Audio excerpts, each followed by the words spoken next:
Okay, we are going to do a tutorial today for an Olympia Splendid 33, and I kept the cover on so I could show you how to take it off. So this is what I consider a travel typewriter. It's ultra portable and small, so you just press these little buttons, and this is a hard-sided cover, and it just covers the typewriter and converts it into a case.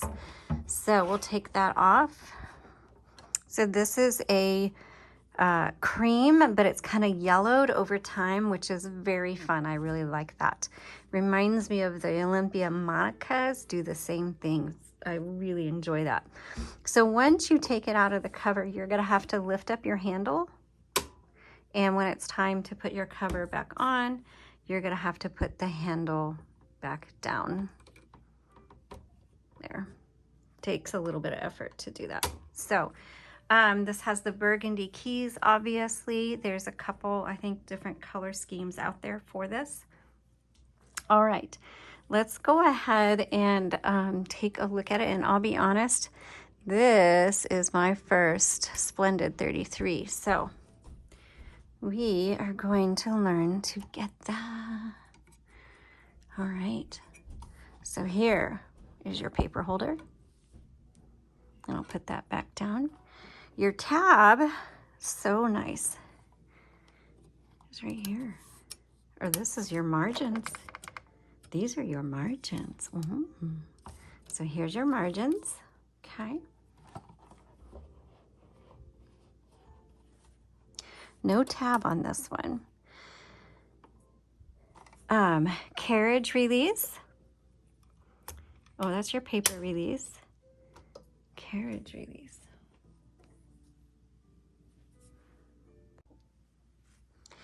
Carriage release is actually this right here. I had this locked. So here's your carriage lock. Oops. There we go. Okay, right here on the left side where my finger is a carriage lock. So this isn't going to move anywhere, but you press that down, that releases your carriage, and then your carriage release lever is right here, and it's only on the right side. That bell sounds really good. That's a nice bell. Paper release is on the back, and it's like flat, and you have to fold it up like this.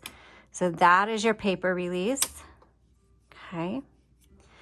And then your line selector is this guy right here. So there's 3, 2, 1, and sometimes, oh, it does. And this one has a dot, which means it kind of turns it off. So it has 4 settings on there. We're gonna put that back on the single. Let's go ahead and load a piece of paper.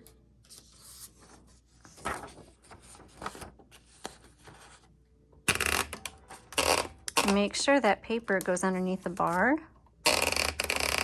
And then let's release the paper, and there you go, nice and straight. Re-engage it, and we're ready to type on it. But before we do that, let's move this carriage over to the left. I always move the carriage to the left before I open up the top. Now, these tops, I'm never a fan of them, but you just have to pull pretty hard on them.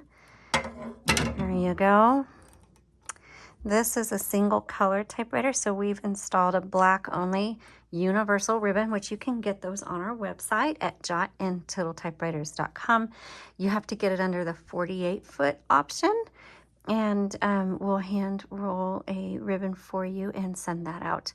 Now, to change out your ribbon, there is a spring-loaded arm that's holding this spool down, so you can't just pull it out. So there's a little nub right here. Just pull that, pop your ribbon out, and voila. And then pop it back in.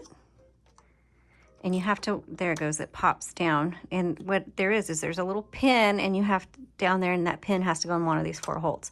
Now, once you pop that down, your ribbon guide is right here. So you got to make sure this ribbon goes through that guide. Okay.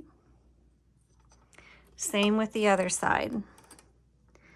And then you have your guide wires here in the middle. So please be sure to go to the product listing, which that link is in the description below. Look at that photo of this area, screenshot it if you need to for reference, and make sure your ribbon is threaded properly. And then also make sure your ribbon comes out and around this way. Now, when you get to the end of the spool, it's not the end of the ink, and so your manual ribbon reversal is right here. Oops. There we go. It's on right here. So it depends on which side it is. And you just go back and forth, and it looks like the ribbon came out of this one. And we need to get that back in there. There you go. And you can access it when this is on. So when you get to the end of the spool, it's not the end of the ink. There's a lot of ink in there. You just reverse it back and forth until you use it all up. Okay, so we just pop this back in. And you can see the ribbon, the manual reversals right here. And so you just go back and forth as you need it. All right, so down here on the typewriter keyboard, you'll see the keys. And this one, I don't know what language it is. This is I honestly just don't know. So, because there's some specialty characters here. So it doesn't have, so this is a quartz keyboard, not a QWERTY keyboard. So keep that in mind for all of you Westerners, that we do not have, that this one is a quartz keyboard, so that things are arranged a little bit differently. And notice the special characters there. Also, when you get to the end of the line,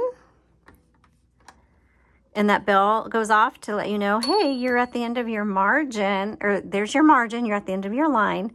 You're supposed to hit the return handle, but sometimes you're in the middle of a word, and so the typewriter will stop on you. So now it's stopped. Your margin release are these 4 dots, and you just hit that, and then you can keep going.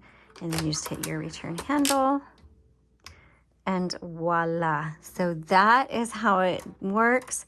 Make sure you take a look at this keyboard so you are familiar with all of the letters on it. And but that, even if you have a QWERTY keyboard or a quartz, that's how you use the Olympia Splendid 33. Again, if you want to see the typing demo, the link is in the description below. We appreciate you watching these videos. If you could give us a thumbs up and a follow, that would be awesome. And even better, if you would visit our website at jotandtittletypewriters.com. Find a cover there, or ribbons, or a typewriter pad. We even have puzzles. And we sure appreciate your support. Thanks so much, and have a good day.